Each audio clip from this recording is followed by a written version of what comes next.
बिस्मिल्लाहिर्रहमानिर्रहीम। अस्सलामु अलैकुम। आप देख रहे हैं यूट्यूब चैनल आम सी बातें। इकराल हसन साहब का तहरीक लब्बैक पाकिस्तान को खराज तहसीन। लीडर हो तो अल्लामा साद हुसैन रिजवी जैसा। इस वीडियो में हम इसी के मुतालिक बात करेंगे।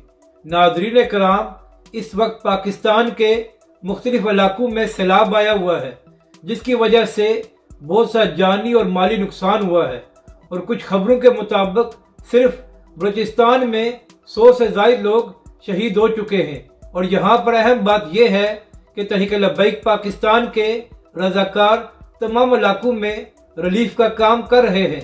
तो इसी हवाले से सीनियर सहाफ़ी और एंकर पर्सन इकराल हसन साहब का एक ट्वीट सामने आया है, जिसमें इकराल हसन साहब ने लिखा है कि वो जिस भी सैलाब इलाके में गए हैं तो वहाँ पर तहरीक लब्बैक पाकिस्तान के रज़ाकार सफ़े अव्वल में खड़े होकर रिलीफ का काम कर रहे हैं।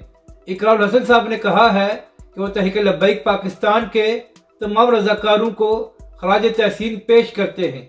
नाज़रीन कराम, अहम बात यह है कि अभी कुछ अर्सा पहले ही तहरीक लब्बैक पाकिस्तान और अल्लामा साद हुसैन रिजवी खुद बड़े मुश्किल हालात से गुजर कर आए हैं, मगर इसके बावजूद अल्लामा साद हुसैन रिजवी ने अपने कारकुनों की तरबियत कुछ इस तरह की है कि जब भी कोई आफत आती है तो तहरीक लब्बैक पाकिस्तान के रज़ाकार सबसे आगे होकर रिलीफ का काम कर रहे होते हैं। तो हमें कहना पड़ेगा कि इस वक्त तहरीक लब्बैक पाकिस्तान ही एक ऐसी जमात है जो हर मुश्किल वक्त में पाकिस्तानी अवाम के काम आती है।